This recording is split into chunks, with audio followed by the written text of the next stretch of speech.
Hi class, and welcome to Module 1, Part 1, Statistical Variables. This is our first lesson in our journey through stats, so I hope you enjoy it. We have two objectives for Part 1. We want to define variables and define and categorize types of variables. In statistics, we want to study populations to understand how they function and work. To do this, we need to use variables to identify what we would like to study. A variable is a characteristic or property of an individual experimental or observational unit in the population. This term comes from the idea that a characteristic will vary among the units in a population. Depending on the response to your variables, they can be classified as either quantitative or qualitative variables. So quantitative variables have a response that requires a numerical answer. Qualitative variables, and sometimes people call them categorical variables, have a response that requires a non-numerical answer. So quantitative numerical answer, qualitative non-numerical answer. So let's go ahead and try these. Okay, so if you want, I would recommend pausing, see how you do on your own with this, whether it's qualitative or quantitative, and then check your answers. Okay, so let's check the first one. How many pets you own? So how many? That's a numerical response, so that's going to be quantitative. The type of pet you own. Okay, well, the type of pet, dog, cat, hamster, pig, those are types of animals, so that's like a category, so that would be qualitative. How friendly each of your pets is on a scale of 1 to 4, 4 being very friendly and 1 being mean. Well, this one's interesting because if it was just friendly versus not friendly, that would be a category, but because we're assigning it a numerical value, 1 through 4, this is going to be quantitative. Okay, and the weight of your pet, well, weight is a number, so that is quantitative.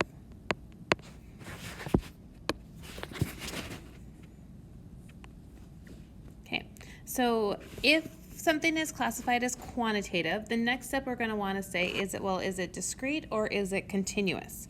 So a continuous variable is a quantitative variable that can take on any value between two specific values.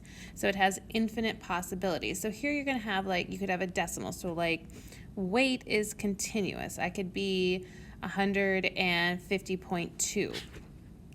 Okay, so examples: weight, time, age, etc.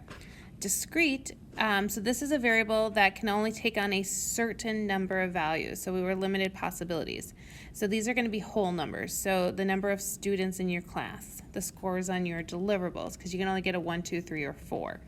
Number of heads when flipping a coin, okay, because again, those are whole numbers. If I flip it 5 times, maybe I got heads 3 times. Okay, so let's go ahead and practice here. So I want to answer, are these discrete or continuous? So again, if you would like to pause the video, answer them, see how you did. I highly recommend that. Okay, so number of students who are blonde. Okay, so this is going to be discrete. And if you think about it, I can't have 2.3 students who are blonde. I either have 2 students who are blonde or 3 students who are blonde. So those are those whole numbers. So that's discrete. Students' height. Well, height is going to be continuous, okay, because I could be 5'5" or 5'4" point, you get kind of the idea there. This one here, color of students' hair, just cross it out because color of students' hair, that is a qualitative because that's category, so that's just on there by accident. Dog's weight, well, weight is going to be continuous. Okay, again, because like I said, 158.2, 200.1, stuff like that. The sum of rolling 2 dice. Okay, well, when you roll 2 dice, you're always going to get a whole number. So this is going to be discrete.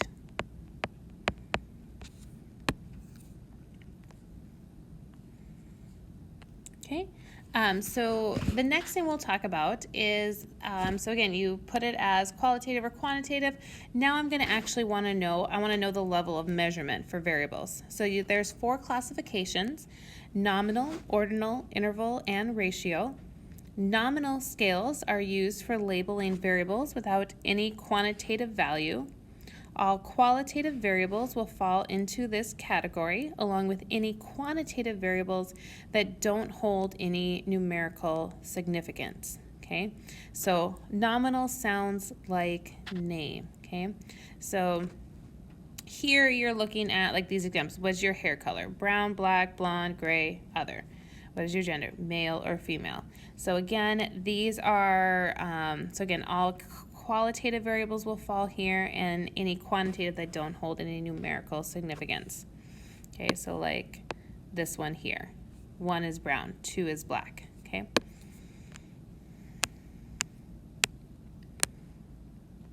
Categorizing variables. So ordinal scales, the order of the values in what's important and significant, but the differences between each one is not really known.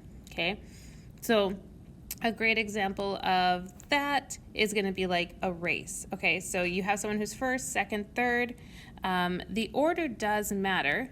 Okay, it is important because if you won, that's important. But the difference between them isn't going to be, it's not going to be concrete. So like between first and second, maybe it's 8 seconds. Between second and third, maybe it's 30 seconds. Okay. So again, these are typically scales of non-numeric concepts like satisfaction, happiness, discomfort. One thing, ordinal is going to sound like order. So the order is important. The last 2, so interval scales are numeric scales in which we know not only the order, but also the differences between the values. Now note here, they don't have a true 0. So for example, temperature and dress size. Temperature is a really great example of interval. So some of you are like, well, what does true 0 mean? Okay, so if I say it's 0 degrees outside, we would know that that's cold. But it doesn't mean that there's an absence of temperature. It just means that that's how they scale our temperature. So 0 means cold. Ratio, okay? Scales are the best form of measurement because they tell us about the order, the exact value between the units, and they have an absolute 0, okay? So an absolute 0 could be like your weight, okay? So something could weigh nothing, okay? If something weighs 0, then we know there's a lack of weight there. Or the number of students in my class. I could have 0 students, so there are no students. That 0 actually means 0, okay? So basically, it has all properties of an interval variable that has a clear definition of what it means for the variable to equal 0. So there was none of that variable. Okay. So level of measurement. So again, the bottom one's nominal. Attributes are only named. This is the weakest. Ordinal, so attributes can be ordered. Interval, the distance is meaningful. And ratio, we have an absolute or true 0. And in this box here, this kind of summarizes everything, and you can kind of see the difference between all of them. Okay, so let's do some practice. So the numbers printed on your favorite team's jersey, is this nominal, ordinal, interval, or ratio? In this case, this is going to be ordinal. Okay, I can order them up if I wanted to put them from 1 to 100, let's say like a football team. But the numbers don't actually mean anything. Like there's not a difference. Like if you're player number 5 versus player number 58. In football, that could just mean 5 is typically a quarterback, 58 maybe is a linebacker. But it doesn't mean if you're 5, you're better than 58, or if you're 58, you're better than 5. Okay, so that's why that's ordinal. GPA, so GPA is going to be ratio. The reason why is I could have a true 0 here. If someone failed every single class, my GPA is going to be 0. I have no grades. Okay, getting first, second, or third place. So this will be ordinal, because again, there is an order to it. The order does matter, but it's not like between first and second, that's 1. Second and third, that's 1. It could be depending on the time of the race and stuff like that. Time of the day. Okay, so time of day is going to be interval.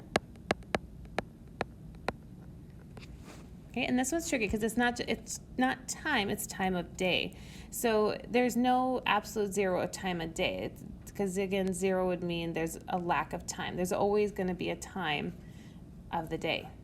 And your religious preference, that would be nominal, because we're putting those into categories.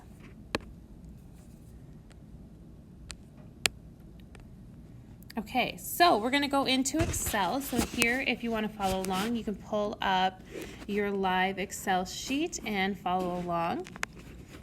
Looks a little something like this. So we're just going to answer these first questions here. How many variables are there? Classify each variable as qualitative or quantitative. And if it's quantitative, is it discrete or continuous? And then describe the level of measurement of each variable. Okay, so let's look at how many variables we have here. Okay, so there are 5. I have name, major, quarters completed, the location, and the age. So those are those 5. Now classify each variable as qualitative or quantitative. Well, again, qualitative is a non-numerical answer. Quantitative is a numerical answer. So if I'm looking, name, major, and location, those are all qualitative. Quarters completed and age, those are going to be quantitative. Okay, so the next question is, if it's quantitative, is it discrete or continuous? So the only 2 that were quantitative were quarters completed and age. So remember, discrete is going to be that whole number. Continuous can include its infinite possibilities. So quarters completed is going to be discrete, because I don't have, when you look at your transcript, when I'm in session, I don't say I'm 2.2 quarters completed. Okay, you either have 2 quarters completed, or you have 3 quarters completed, or 4 quarters completed, etc. So quarters completed will be discrete, and then age is going to be continuous. Okay, describe the level of measurement of each variable. So is it nominal, ordinal, interval, or ratio?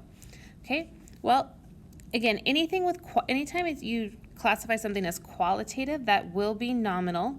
So the name, major, and location, those are all nominal. And now I just need to do, is quarters completed and age. Is that nominal, ordinal, interval, or ratio?